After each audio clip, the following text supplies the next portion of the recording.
Olá, sou a professora Cleane e vou lecionar a disciplina de História para o 6º ano do Colégio Emaús. Pessoal, esta aula será a correção da página 137. É sobre a civilização grega, sobre a civilização ateniense e a civilização espartana. Número 1. Descreva as características da Península Balcânica e explique de que maneira o território influenciou na formação da civilização grega. Era um território montanhoso, gente? Deste território montanhoso, tinha planícies incrustadas, pequenas planícies que era possível desenvolver a agricultura. E isso vai influenciar o surgimento de várias cidades-estados independentes, que eram as polis. E essas cidades elas vão surgir entre as montanhas, aproveitando das planícies. Em um dado momento, um grupo vai conseguir controlar essas terras férteis, esses locais mais propícios ao desenvolvimento agrícola, ao desenvolvimento comercial, e isso vai fazer com que muitas pessoas migrem para outras regiões, migrem para regiões da Ásia Menor e do Mediterrâneo, em função da escassez de terras férteis.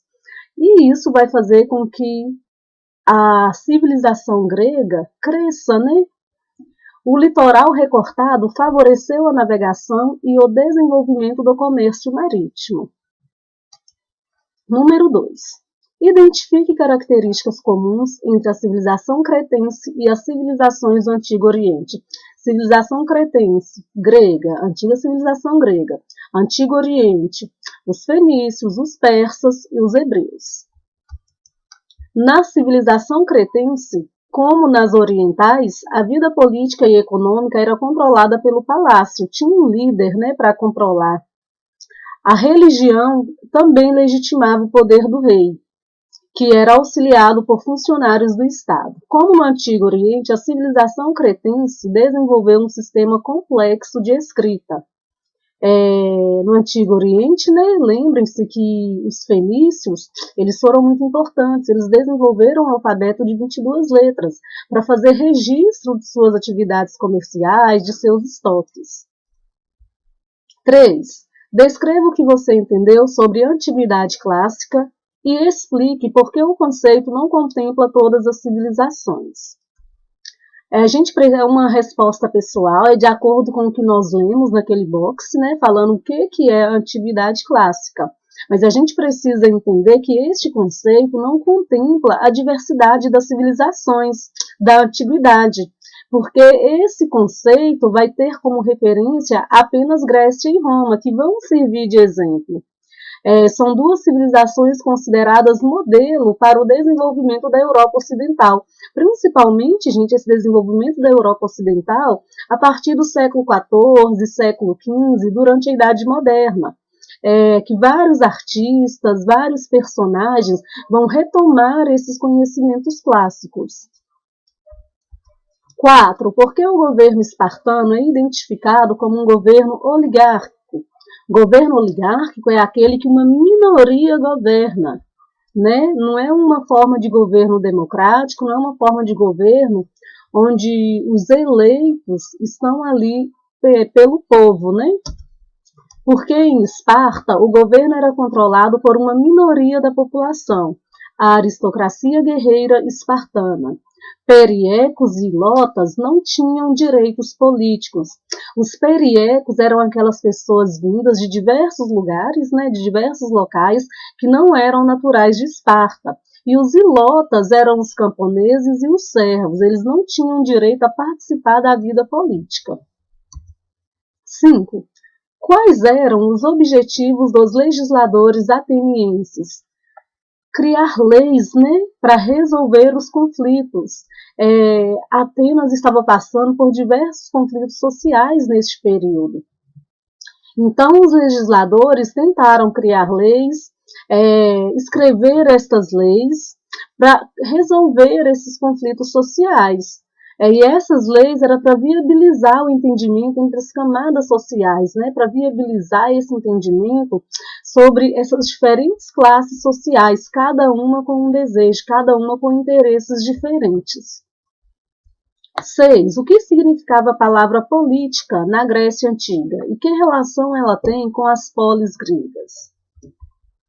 Política significava na Grécia Antiga a arte de administrar bem a polis.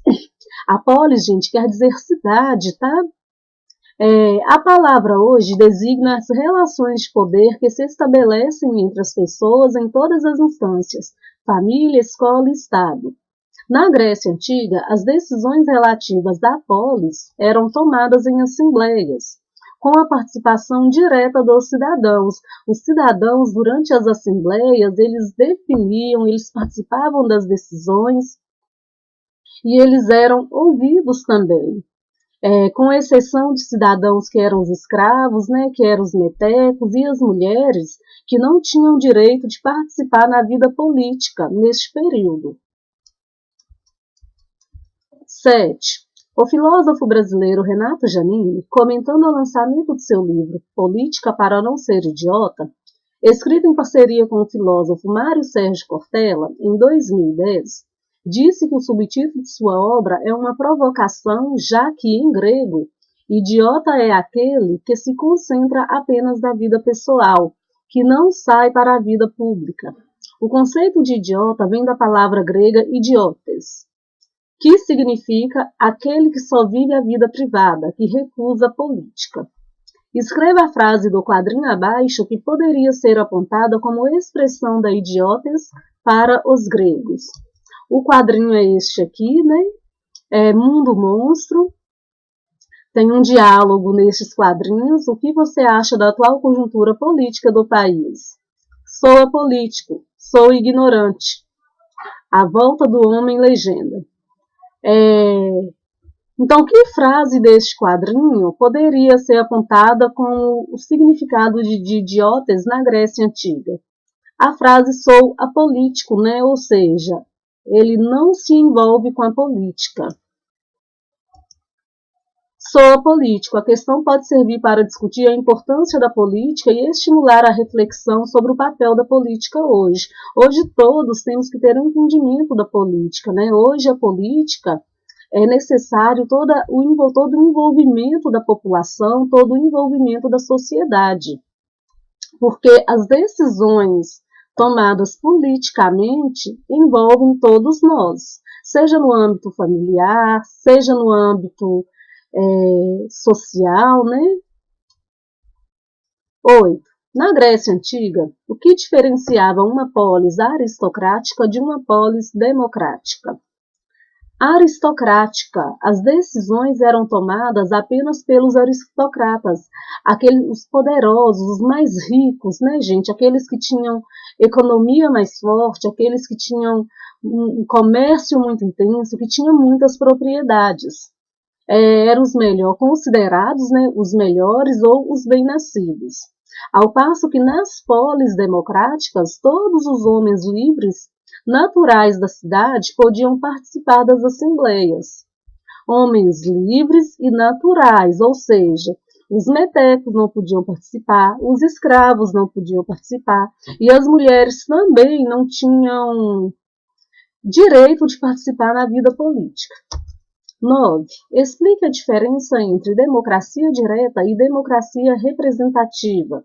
Na democracia direta, o cidadão ele participa diretamente na tomada de decisões por meio da sua opinião. Então, nessa democracia direta que vigorou na Grécia Antiga, as pessoas participavam da vida política por meio das assembleias.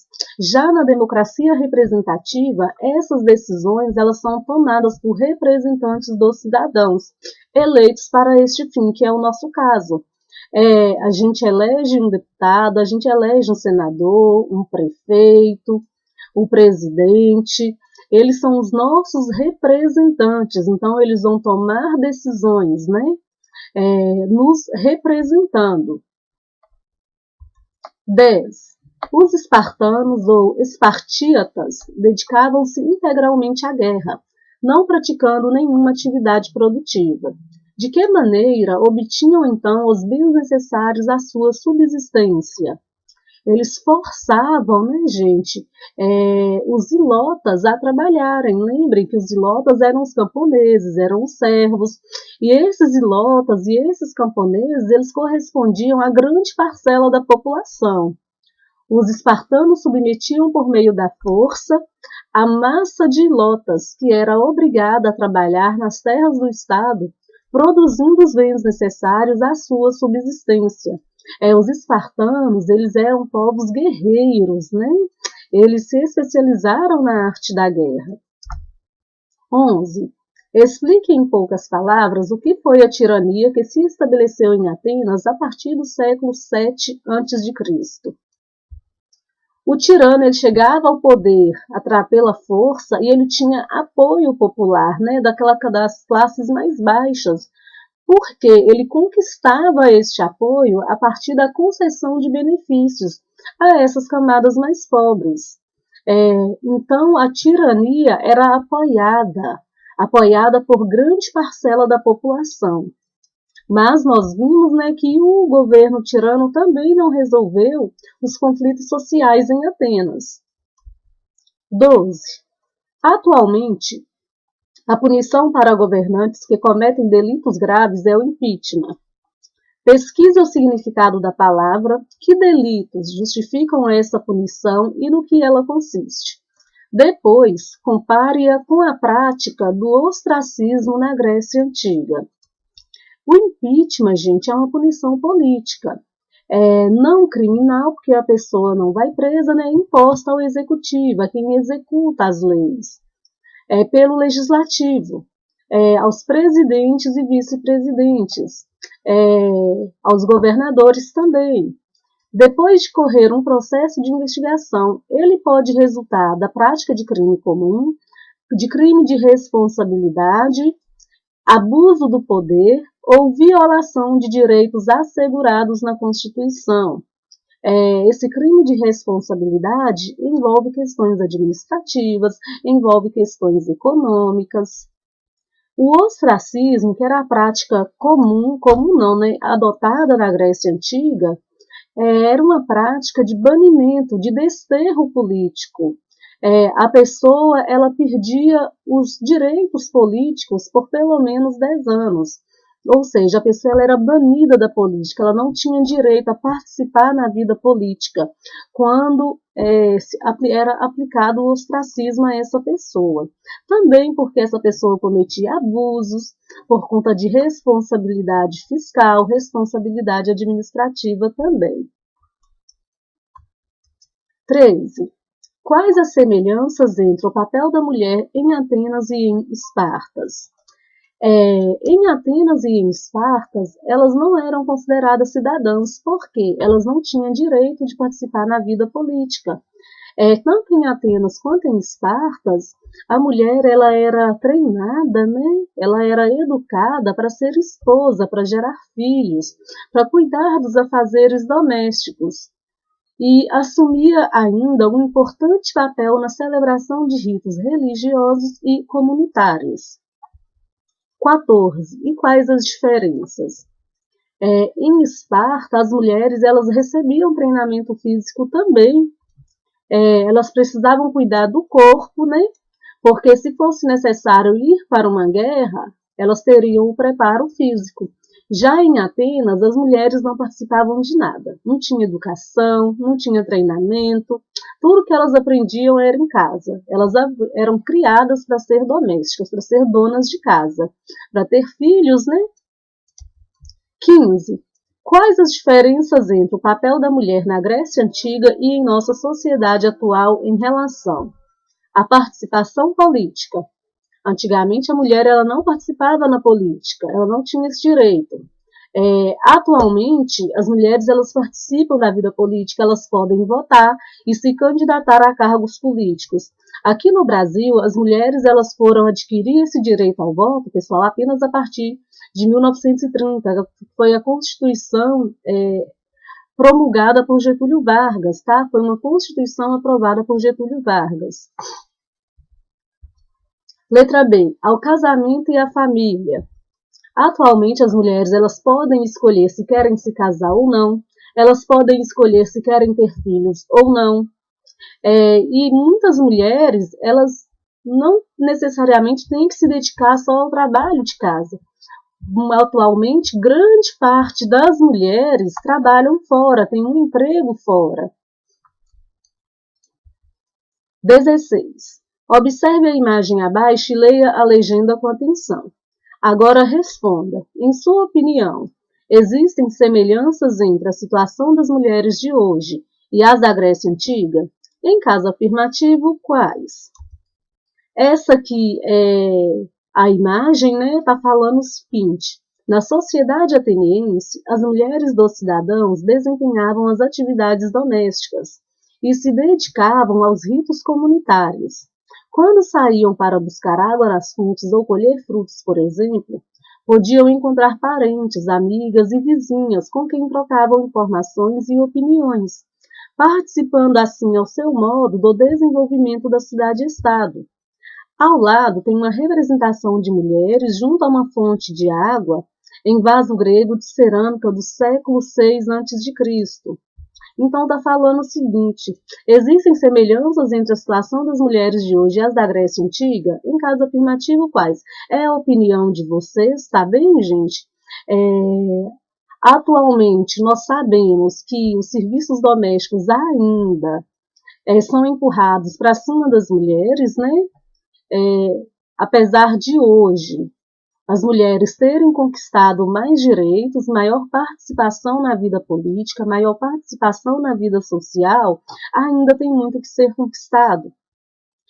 Ainda existe uma visão de que as mulheres, né, elas não têm os mesmos direitos que os homens. Por exemplo, quando uma mulher e um homem exercem o mesmo cargo em uma empresa, exercem a mesma função, geralmente o homem tem um salário superior ao da mulher, mesmo exercendo a mesma função.